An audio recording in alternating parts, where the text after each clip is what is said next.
할렐루야. 여러분 모두 반갑습니다. 오늘은 8월 9일 주일에 대면과 비대면으로 예배에 오신 모든 분들을 환영하고 축복합니다. 오늘 우리는 코로나 이후에 24번째 예배를 드리고 있습니다. 오늘 함께 나눌 하나님의 말씀은 요한복음 6장 16절에서 29절, 설교의 제목은 하나님의 일에 참여하라입니다. 우리가 이렇게 예배에 모일 때마다 긴장이 계속되고 있습니다. 그러나 손 씻기, 거리 두기, 마스크 착용, 또 창문을 열고 환기하는 것, 이런 방역의 규칙을 잘 준수하면은 비교적으로 안전하게 예배를 드릴 수가 있습니다. 우리가 일상생활에서도 이 지침을 잘 따르면은 코로나로부터 대체적으로 안전하게 생활을 할 수 있게 됩니다. 우리는 눈에 보이지 않는 이 코로나 바이러스 때문에 많은 두려움을 느끼면서 생활하고 있습니다. 그리고 우리가 이 코로나 상황 가운데서도 이 사회적 활동을 중단할 수는 없습니다. 집을 나가서 또 사람들을 만나야 하고, 버스를 타거나 기차를 타거나 또 물건을 사기 위해서 가게에 들어갈 때, 그리고 크고 작은 모임에서 이 코로나에 전염되지 않을까 걱정도 되고 조심도 하게 됩니다. 우리가 살면서 코로나뿐만 아니라 여러 가지 걱정과 염려 속에서 많은 두려움을 느끼고 살아가고 있는 것이 우리의 현실입니다. 예수님과 함께 활동하였던 제자들도 우리가 느꼈던 그 두려움을 가지고 있었습니다. 제자들이 언제 두려움을 느끼고 있었고, 또 그 두려움을 어떻게 해결하는가, 그 해결 방법을 찾아보고 우리도 적용할 수 있도록 오늘 말씀을 나눔으로써 은혜를 받고자 합니다. 먼저 이 본문의 이 성경 구절을 다시 요약해서 설명하면서 살펴보겠습니다. 예수님과 제자들이 함께 있을 때에는 제자들이 잠깐 염려가 있었지만은 곧 바로 이 두려움을 극복할 수가 있었습니다. 왜냐하면은 당면한 이 문제를, 제자들에게 두려움을 주는 이 당면한 문제를 예수님께서 해결해 주시기 때문에 평안을 얻을 수 있었습니다. 그런데 오늘 나눌 이 본문의 말씀은 예수님은 혼자 산으로 가시고 제자들은 바다에 내려가서 배를 타고 예수님 없이 바다를 건너서 가버나움으로 이동을 하고 있었습니다. 그리고 날은 이미 어두웠습니다. 예수님은 아직 제자들에게 오시지 않았습니다. 큰 바람이 불었습니다. 그 바람의 영향으로 파도가 일어났습니다. 작은 배를 타고 가는데 큰 바람과 파도는 타고 있던 이 제자들에게 두려움을 만들어내었습니다. 또 제자들이 노를 저어서 심려리쯤 항해를 했습니다. 이때에 바다 위로 예수님이 걸어서 배에 가까이 오셨습니다. 이때 이 제자들은 예수님이라는 사실을 몰랐습니다. 제자들은 물 위로 걸어오시는 그 예수님을 보고 두려워했습니다. 두려워하고 있는 제자들에게 예수님께서 내니 두려워하지 말라고 말씀을 했습니다. 이에 제자들이 예수님을 알아보고 기뻐서 배로 영접했습니다. 배는 곧 안전하게 그들이 가려던 가버나움 땅에 도착을 했습니다. 이제 이튿날이 되었습니다. 바다 건너편, 이 디베랴죠. 바다 건너편에 서 있던 무리들이 예수님과 제자들이 함께 있는 것을 보고 깜짝 놀랐습니다. 왜냐하면 가버나움에는 배가 한 척밖에 없었기 때문에 그렇습니다. 분명히 바다 건너편에서 가버나움으로 배가 출발할 때에는 제자들만 그 배에 타는 것을 확실히 보았기 때문에 그렇습니다. 그런데 가버나움에 와서 보니까 제자들과 예수님이 함께 있는 것을 보고 놀란 것입니다. 출발할 때는 예수님이 배에 타지 않았었는데 가버나움에 보니까 예수님이 가브람에 계시려면은 예수님이 타고 온 배와 또 제자들이 타고 온 배가 두 척이 있어야 되는데 한 척밖에 없다는 것입니다. 정상적으로 생각한다면은 예수님이 타고 온 배가 있어야 됩니다. 그럼 배가 두 척이 되어야 되죠. 그런데 배가 한 척밖에 없는 것입니다. 예수님이 어떻게 이곳에 오셨는가? 이것이 이제 의문이 생기게 된 것입니다. 그리고 이 디베랴에서 많은 사람들이 배를 타고 가버나움으로 왔습니다. 디베라는 예수님이 오병이어의 기적을 행하셔서 많은 사람들이 떡과 물고기를 먹던 곳과 가까운 곳에 있습니다. 예수님으로부터 떡과 물고기를 받아 먹은 많은 무리들이 디베랴에 있다가 이 디베랴에서 예수님이 안 계시고 제자들도 없는 것을 보고 이들이 예수님을 찾아서 만나기 위해서 배를 타고 가버나움까지 찾아온 것입니다. 이들이 가버나움에서 예수님과 제자들을 만났습니다. 또 이들이 예수님께 질문을 합니다. 라비여, 언제 여기 오셨나이까? 어제 출발할 때는 우리가 못 봤는데 배에는 예수님이 탄 배에는 제자들이 탄 배에는 예수님이 승선하지 않으셨는데 언제 여기 오셨나이까? 이렇게 질문을 했습니다. 이 질문에 대해서 예수님이 대답을 하십니다.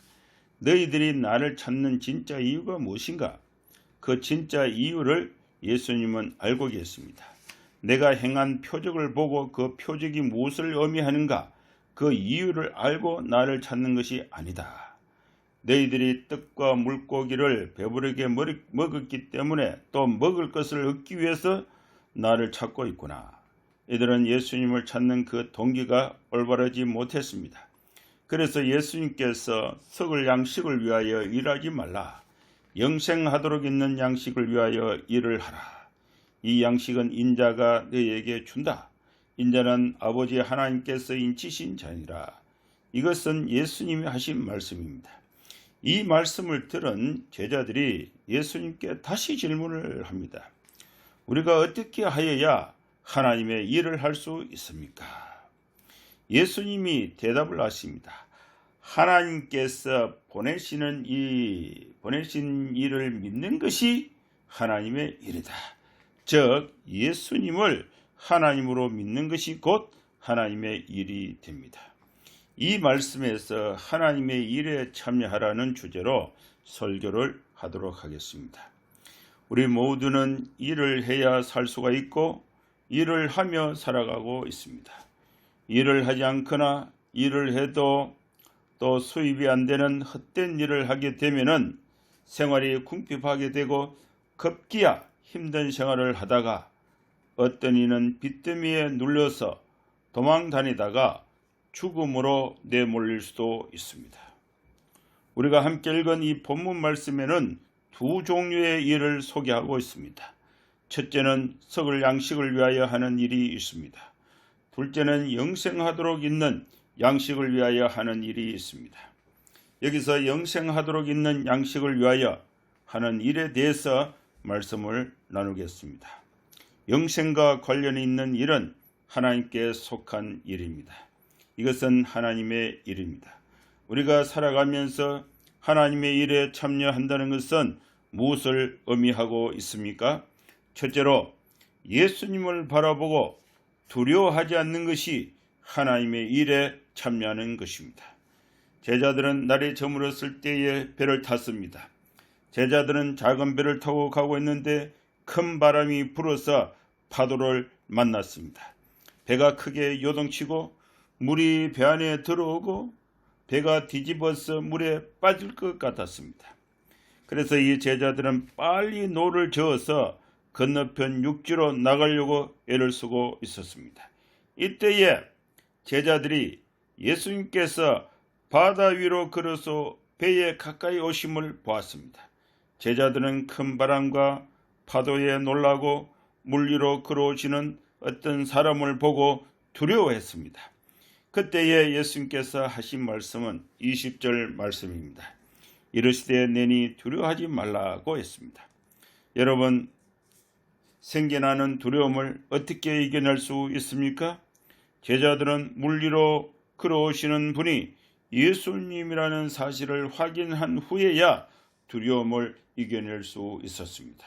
큰 바람과 파도 가운데 예수님을 바라보고 두려워하지 않는 것이 곧 하나님의 일에 참여하는 것입니다. 여기서 두려움이 문제가 됩니다. 우리는 우리의 생활 속에서, 삶 속에서 원하지 않는데 생겨나는 두려움을 어떻게 이겨낼 수 있겠습니까? 큰 바람과 파도는 항상 우리 주변에 있습니다. 예수님도 항상 우리와 함께 계십니다. 큰 바람과 파도를 보고 그것이 너무 무서워서 예수님을 잊어버리고 예수님을 바라보지 않는다면 우리는 두려움 속에서 살아가게 되는 것입니다. 불안이 있습니다.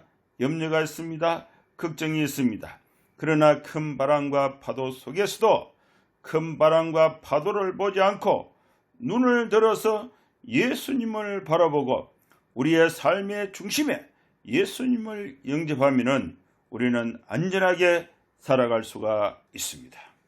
우리가 위험한 순간, 어려운 순간, 절망이 파도처럼 밀려오는 순간에도 예수님을 기쁨으로 영접하는 것이 곧 하나님의 일에 참여하는 것입니다. 그러면 예수님은 어떤 분이십니까? 예수님은 우리에게 평안을 주십니다. 요한복음 14장 27절 말씀에 평안을 너희에게 끼치노니 곧 나의 평안을 너희에게 주노라. 내가 너희에게 주는 것은 세상이 주는 것과 같지 아니하리라. 너희는 마음에 근심하지 말고 두려워하지도 말라. 요한복음 16장 33절 말씀에는 이것을 너희에게 이르는 것은 너희로 내 안에 평안을 누리게 하려 함이라. 세상에서는 너희가 환난을 당하나 담대하라. 내가 세상을 이겼노라. 디모데후서 1장 7절 말씀에는 하나님이 우리에게 주신 것은 두려워하는 마음이 아니요 오직 능력과 사랑과 절제하는 마음입니다. 하나님이 우리를 구원하사 거룩하신 소명으로 부르심은 우리의 행위대로 하심이 아니요 오직 자기의 뜻과 영원전부터 그리스도 예수 안에서 우리에게 주신 은혜대로 하심이라. 우리가 아무리 힘들고 어려운 순간에도 예수님을 바라볼 때에 평안을 얻을 수가 있고 예수님을 하나님으로 믿을 때에 하나님의 일에 참여할 수가 있습니다. 둘째는 표적을 보고 예수님을 찾는 것이 곧 하나님의 일에 참여하는 것입니다. 이 말씀은 예수님께서 베세다 들녘에서 행하신 오병이어의 사건이 있은 후에 계속된 말씀입니다. 성경에는 이적, 표적, 기사라는 말이 여러 곳에 등장합니다. 이 세 가지의 단어는 그 의미가 거의 비슷하거나 동일하게 사용되고 있습니다. 그러나 약간의 차이가 있습니다. 이적은 상식적으로 또 이성적으로 설명할 수 없는 초자연적이거나 초이성적인 비상한 사건을 설명할 때에 이적이라고 합니다. 초자연적인 하나님의 힘에 의해서 일어난 사건, 이것이 바로 이적입니다. 반면에 표적은 초자연적인 능력에 의해서 외부로 나타난 현상을 의미합니다. 표적은 이적을 실현하는 자의 신분과 그 이적이 뜻하는 바를 밝히는 데 목적이 있습니다. 오병이어의 이적은 하나님이 행하신 것인데 이를 예수님을 통해서 이적을 일으키셨으므로 이적을 행하신 예수님의 신분이 하나님이 되신다는 것의 표시, 즉 표적이 되는 것입니다. 그래서 이 오병이의 사건은 표적이라고 합니다. 또 기사는 기이하고 경이로운 일 또는 장래에 대한 징조나 암시를 나타내는 것을 기사라고 합니다. 놀라운 일을 경험한 자의 입장에서 나타나는 표현으로서 주로 그 사건의 그 신빙성에 강조점을 두고 있습니다. 또 이적과 표적과 기사는 예수님께서 여러 번 행하셨는데 이 사건들을 종합하면은 예수님이 하나님이라는 사실을 나타내시는데 그 표시로서 표적을 통해서 증명을 하게 되는 것입니다. 따라서 표적을 보고 예수님을 찾는 것이 하나님의 일에 참여하는 것입니다. 그런데 유대인들은 예수님으로부터 베세다 들녘에서 떡과 물고기를 받아 먹었습니다. 이들은 또 배가 고파서 예수님에게 먹을 것을 구할 수 있을까라는 이 기대감으로 예수님을 또 찾아왔습니다. 이들은 예수님과 대화를 하고 예수님과 함께 같은 공간에 같은 시간에 있으면서 직접 대화를 나누고 있음에도 불구하고 예수님이 누구신지 알아보지 못했습니다. 이들은 오병이어의 표적의 의미를 깨닫지 못한 것입니다. 오병이어는 아무나 행할 수 있는 이적이 아닙니다. 오병이어는 사람으로서는 불가능한 것입니다. 이 세상의 어느 누구도 보리떡 5개와 물고기 2마리로 5,000명을 먹이고 부스러기 12강주를 거두게 할 수는 없습니다. 그런데 단 한 가지 가능성을 제시할 수 있습니다. 사람은 할 수 없습니다. 그러나 전능하신 하나님은 하실 수가 있습니다. 예수님이 오병이어의 기적을 행하셨습니다. 그러므로 예수님은 전능하신 하나님이 되시는 것입니다. 오병이어의 기적은 예수님이 하나님이라는 사실을 알려주는 표시, 즉 표적이 되는 것입니다. 오병이어의 기적을 보고 예수님이 하나님이라는 사실을 믿는 것이 곧 하나님의 일에 참여하는 것이 됩니다. 세 번째는 영생하도록 있는 양식을 위하여 일하는 것이 곧 하나님의 일에 참여하는 것입니다. 우리 인간은 밥을 먹고 살아가는 육신의 양식이 있습니다. 이 양식을 얻기 위해서는 우리는 노동의 현장에서 땀을 흘리며 일을 해야 합니다. 또한 우리는 하나님의 말씀이라는 양식을 먹고 살아가는 영혼이 있습니다. 영적으로 살아가는 데 있어서 필수적인 양식이 있습니다. 영생하도록 있는 양식을 위해서 일하는 것이 곧 하나님의 일에 참여하는 것입니다. 이 양식은 곧 하나님의 말씀입니다. 하나님의 말씀은 영생을 위한 양식이 됩니다. 시편 33편 4절 말씀에 여호와의 말씀으로 하늘이 지음이 되었으며 그 만상을 그의 입 가운데 입기운으로 이루었도다. 여호와의 말씀은 세상을 창조했습니다. 시편 119편 9절 말씀에 청년이 무엇으로 그 행실을 깨끗하게 하리까? 주의 말씀은 지킬 따름이니이다. 하나님의 말씀은 청년의 행실을 깨끗하게 할 수가 있습니다. 시편 119편 105절 말씀에 주의 말씀은 내 발의 등이요 내 길의 빛이니이다. 하나님의 말씀은 등과 빛이 됩니다. 예수님께서 사탄의 시험을 받으실 때에 말씀으로 살 것을 말씀했습니다. 마태복음 4장 4절에 예수께서 대답하여 이르시되 기록되었으되 사람이 떡으로만 살 것이 아니요 하나님의 입으로부터 나오는 모든 말씀으로 살 것이라고 하였느니라 하시니, 예수님, 우리는 떡을 먹어야 살 수가 있습니다. 그러나 떡으로만 살아갈 수 없습니다. 하나님의 입에서 나오는 모든 말씀을 먹어야 살아갈 수 있습니다. 디모데후서 2장 9절에 복음으로 말미암아 내가 죄인과 같이 매이는 데까지 고난을 받았으나 하나님의 말씀은 매이지 아니하니라. 하나님의 말씀은 어떤 상황 속에서도 매이지 않습니다. 디모데후서 2장 15절 말씀에는 너희는 진리의 말씀을 옳게 분별하여 부끄러울 것이 없는 일꾼으로 인정된 자로 자신을 하나님 앞에 드리기를 힘쓰라. 하나님의 말씀은 옳게 분별해야 합니다. 디모데후서 4장 2절에 너는 말씀을 전파하라. 때를 얻든지 못 얻든지 항상 힘쓰라. 범사에 오래 참음과 가르침으로 경책하며 경계하며 권하라. 우리는 하나님의 말씀을 항상 전파하기 위해서 힘써야 합니다.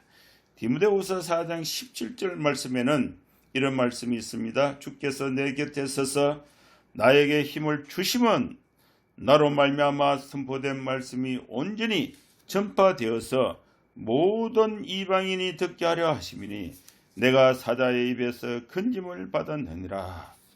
하나님의 말씀은 이방인들에게 전파되어야 합니다.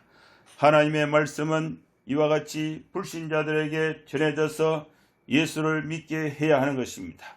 이것이 바로 하나님의 일에 참여하는 것입니다. 디모데후서 3장 15절 말씀에는 이런 말씀이 있습니다. 또 어려서부터 성경을 알았나니 성경은 능히 너로 하여금 그리스도 예수 안에 있는 믿음으로 말미암아 구원에 이르는 지혜가 있게 하느니라. 하나님의 말씀은 구원에 이르게 하는 지혜가 담겨 있습니다. 디모데후서 3장 16절 말씀에 모든 성경은 하나님의 감동으로 된 것으로 교훈과 책망과 바르게 함과 의로 교육하기에 유익하니 이는 하나님의 사람으로 온전하게 하며 모든 선한 일을 행할 능력을 갖추게 하려 함이라. 하나님의 말씀은 모든 선한 일을 행할 능력을 갖추게 합니다. 우리는 하나님의 말씀을 영혼의 양식으로 먹고 힘을 얻어서 하나님의 말씀대로 살아가는 것이 곧 하나님의 일에 참여하는 것입니다. 하나님의 일은 영생과 관련이 있습니다. 영생은 예수님에게 있습니다. 예수님을 믿는 자는 내 안에 영생을 소유하게 됩니다. 영생하신 예수님을 믿으라고 전도하는 일에 참여하는 것은 곧 하나님의 일에 참여하는 것이 됩니다. 그래서 우리 교회와 성도들은 불신자들에게 예수님을 전해서 영생을 얻을 수 있도록 도움으로써 하나님의 일에 참여할 수 있도록 해야 하는 것입니다. 넷째로 하나님이 예수님을 이 세상에 구세주로 보내셨다는 것을 믿는 것이 하나님의 일입니다. 하나님은 그의 아들이신 예수님을 이 세상에 보내셨습니다. 예수님은 이 땅에서 하나님만이 하실 수 있는 이적과 기사와 표적을 행하심으로써 예수님이 하나님이라는 사실에 대해서 증명을 하셨습니다. 그런데 유대인들은 이 이적과 기사와 표적을 보았음에도 불구하고 예수님을 하나님으로 믿지 않았습니다. 도리어 예수님을 신성모독죄로 또 성전모독죄로 정죄해서 십자가에 처형을 하였습니다. 여러분, 무엇이 하나님의 일입니까? 예수님께서 분명하게 대답을 하셨습니다. 그 말씀이 29절에 있습니다. 예수께서 대답하여 이르시되 하나님께서 보내신 이를 믿는 것이 하나님의 일이라 하시니, 하나님은 예수님을 이 세상에 보냈었습니다. 하나님이 보내신 예수님은 어떤 분이십니까?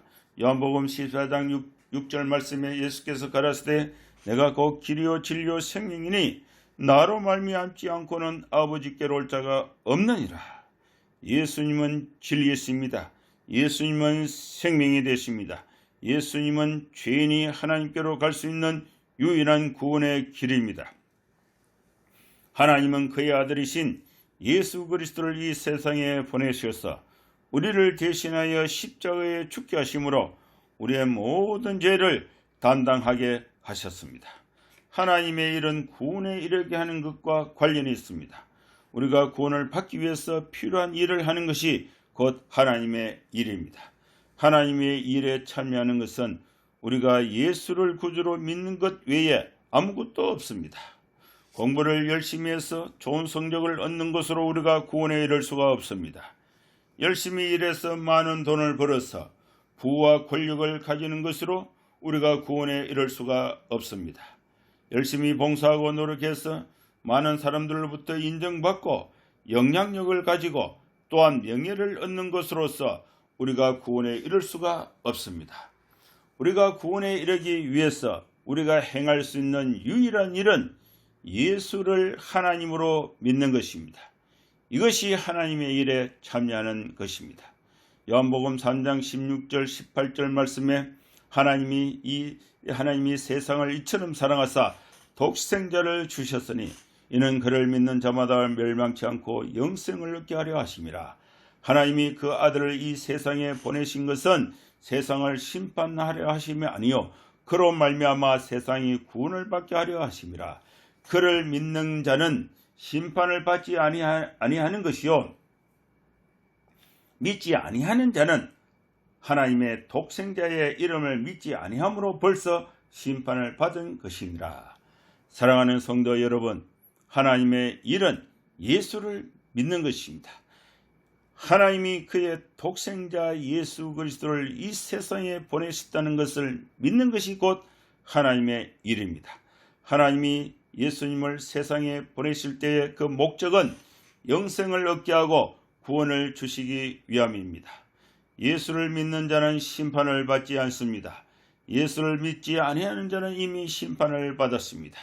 이제 말씀을 마무리하겠습니다. 우리 교회와 우리 모든 성도님들은 모두 하나님의 일에 참여해야 합니다.